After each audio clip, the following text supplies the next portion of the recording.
அவர் பாடி மகிழும்போது சிவன் அப்படியே நம்மோடவே வந்துடுறாரு. அதுதான் ஒரு பெரிய இதை நம்ம ஒவ்வொரு நம்ம அருளாளர்களெல்லாம் பாடி இருக்கிற தேவாரங்கள் நாளும் பாடும்போது அவர் அப்படியே நம்மோட வந்து நின்றுட்டுருக்காரு. ஓகே, ஏதாவது ஒரு சிவன் பாட்டு நீங்க பாடுறீங்களா? இப்போ 2 லைன் பாடுங்களேன். சிவனெனு நாமம் தனக்கே உடையம் செம்மேனியம்மான், சிவனெனு நாமம் தனக்கே உடையம் செம்மேனியம்மான்,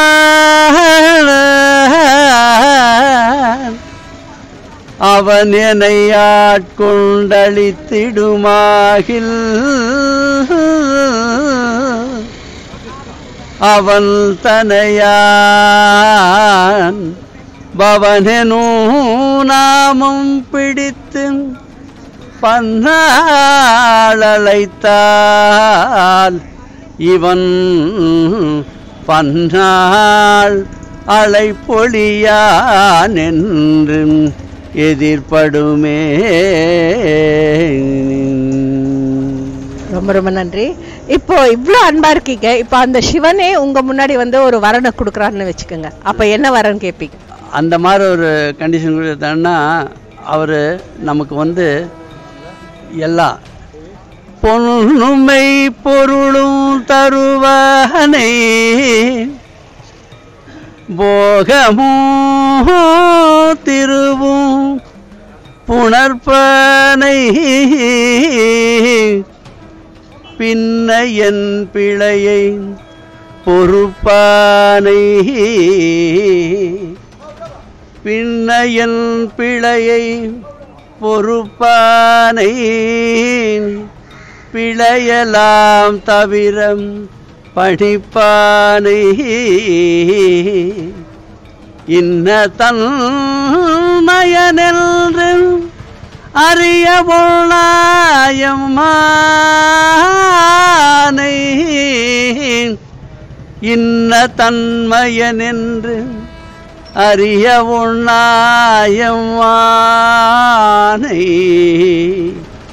எளிவந்த பிறனை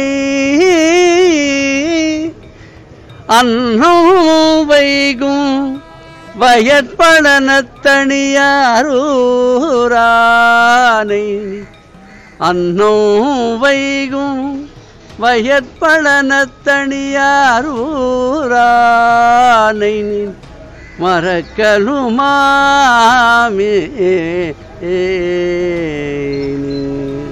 அதுக்கு முன்னாடி நீங்க என்ன கேட்டீங்கன்னு சொல்றீங்க இல்லையா, நமக்கு இவ்வளவெல்லாம் தருறவங்கிட்ட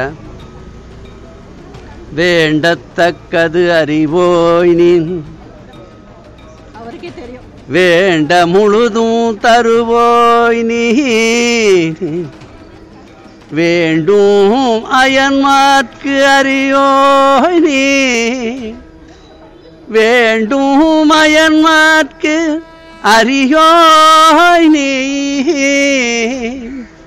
வேண்டி என்னை பணிகொண்டாய் வேண்டி நீ யாது அருள் செய்தாய் வேண்டி நீ யாது அருள் செய்தாய் வேண்டும் யானும் அதுவே வேண்டி நல்லால் வேண்டும் பரிசு ஒன்று உண்டெனில் யானும் அதுவே வேண்டி நின்றால் வேண்டும் பரிசு ஒன்றுண்டெனில் அதுவும் தன் விருப்பன்றே வேண்டும் பரிசு ஒன்று உண்டெனில் அதுவும் தன் விருப்பன்றே.